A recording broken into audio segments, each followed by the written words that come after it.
ఒక freedom fighter qualities అండి ఇది. అంటే ఈ ఎలక్షన్లో కంప్లీట్గా ప్రతి ఇంటి నుంచి ఒక జనసేన కార్యకర్త అయితే బయటకు వచ్చి ఓటేశారని తెలుస్తుంది. ఎందుకంటే రాష్ట్రం మొత్తంలో ఉన్న 175 నియోజకవర్గాలకు సంబంధించి కార్యకర్తలు ఎలా ఉన్నారంటే టీడీపీకి ఎలా ఉన్నారో తెలియదు, కానీ టీడీపీకి అవుట్ రైట్గా ఆడవాళ్ళు వేస్తారు, మిగతా అందరూ వేస్తారు. కానీ యూత్కి సంబంధించి ఒకటే స్టాండ్ తీసుకున్నారు కంప్లీట్గా పవన్ కళ్యాణ్. చెప్తా మీకు టెక్నికల్గా చెప్తా. లాస్ట్ టైం ఒక్క ఛాన్స్ ఇవ్వండి అని ఎప్పుడైతే వైఎస్ జగన్మోహన్ రెడ్డి గారు ఆయన వచ్చి పాదయాత్ర చేసి పబ్లిక్లోకి వెళ్ళి ప్రతి ఒక్కరిని ముట్టుకొని నేను నీ కొడుకుని, మా నాన్న తర్వాత నేనున్నాను, నేను ఆదుకుంటాను అంటే కొత్తగా ఫామ్ అయిన స్టేట్ కదా, ఒక్క అవకాశం అని అడిగినందుకు ఇచ్చారు. ఏంటి ఆయన వైఎస్ రాజశేఖర రెడ్డి గారు పెట్టిన పథకాలు మళ్ళీ వస్తాయి పడతాయి అని. అక్కడ కూడా యూత్ ఏం చేశారంటే కొంచెం డిస్ట్రాక్ట్ అయ్యారు. డిస్ట్రాక్ట్ అని కాదు, ఓకే ఇంట్లో మా ఫాదర్కి మదర్కి రెగ్యులర్గా పెన్షన్ వచ్చే అవకాశం ఉంటుంది, వాలంటీర్ వ్యవస్థ అంటున్నారు, ఇట్లా ఇవన్నీ కన్సిడర్ చేశారు. కానీ అది ఓన్లీ పథకాల వరకే అది కన్స్ట్రైన్ అయిపోయి అక్కడి నుంచి నెక్స్ట్ చదువుకున్న వాళ్ళకి ఏముందండి ఆంధ్రప్రదేశ్లో పాస్ట్ 5 yearsలో. నేను మీకు ఒక ఎగ్జాంపుల్ చెప్తా.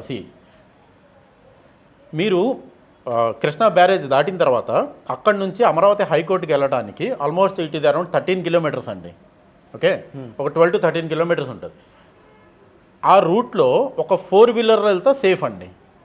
2-wheelerలో ఏ అడ్వకేట్ అన్నా, ఏ లిటిగెంట్ అన్నా, ఏ క్లయింట్ అన్నా, ఏ పార్టీ అన్నా వెళ్ళేటప్పుడు టైర్ పంక్చర్ అయితే చచ్చిపోవటం తెలుసా? 12 kilometers విజయవాడ నుంచి అమరావతి హైకోర్టుకి వెళ్ళడానికి మీకు ఒక పాన్ షాప్ ఉంటుంది, ఒక వాటర్ బాటిల్ దొరకదు. ఇది 5 years నుంచి వైఎస్ఆర్సీపీ గవర్నమెంట్ చేసిన డెవలప్మెంట్. అది అక్కడ జ్యుడిషియల్ ఎంప్లాయీస్ కోసం కట్టిన 20-storied బిల్డింగ్స్ అట్లా ఆపేశారు. జడ్జెస్ కోసం కట్టిన విల్లాస్ స్లాబ్ స్టేజ్లో ఆపేశారు. మీరు ఎవరన్నా సరే అసలు ఏం జరిగింది వైఎస్ఆర్సీపీ గవర్నమెంట్లో డెవలప్మెంట్ అంటే ఎక్కడికి వెళ్ళక్కర్లేదు. మీకు ప్రూఫ్ ఆర్ ఎవిడెన్స్ కావాలంటే డైరెక్ట్గా ఒక ఆటోనో కారో బైకో తీసుకొని కృష్ణా బ్యారేజ్ దాటి రైట్ తీసుకోండి. ఓకే, రైట్ తీసుకుని అక్కడ నుంచి హైకోర్టుకి వెళ్ళరండి, తెలిసిపోతుంది ఈ 5 yearsలో ఏం జరిగింది డెవలప్మెంట్ అని. అంత హారబుల్గా ఉంది డెవలప్మెంట్. అంటే ఇక్కడ రోజాని కానీ లోకేష్ ఫ్యూచర్ ఏంటి, అపోజిషన్కి వస్తే రోజా ఫ్యూచర్ ఏంటి, అసలు వీళ్ళ ఫ్యూచర్స్ ఏంటి మిగతా? అంటే గెలిచిన ఒక ఎత్తు, ఓడిపోయిన వాళ్ళు 24 మంది మినిస్టర్లు ఓడిపోతున్నారు, వాళ్ళ పరిస్థితి. ఫస్ట్ నేను ఒక అడ్వకేట్గా ఈ కామెంట్స్ చేయట్లేదండి. సిట్టింగ్ ఇన్ ఢిల్లీ, ఎప్పుడన్నా ఫ్రీ టైం ఉన్నప్పుడు స్టేట్ పాలిటిక్స్, ఎందుకంటే నేను పుట్టి పెరిగింది, నా ఎడ్యుకేషన్ అంతా ఆంధ్రప్రదేశ్ విశాఖపట్నం. ఓకే, సో ఏం జరుగుతుంది నా రాష్ట్రంలో అనే ఒక ఎఫెక్షన్తో నేను చూసిన ప్రతిసారి అనిపించేది. ఏ మంత్రి కూడా, I repeat again, A minister కూడా కన్సర్న్డ్ రిలేటెడ్ డిపార్ట్మెంట్కి సంబంధించి ఏమీ మాట్లాడలేదు. రోజా ఆమె దగ్గరికి వచ్చేటప్పటికి పవన్ కళ్యాణ్ వాడు వీడు, ఒక విమెన్ అయ్యండి, ఒక మినిస్టరీ సీట్లో ఉండి ఒక వ్యక్తికి కొన్ని కోట్ల మంది ఆరాధించే వ్యక్తిని వాడి వీడు అని మాట్లాడడం, అసలు కామన్ మ్యాన్ మాట్లాడుతూనే అనిపిస్తుంది మనకి.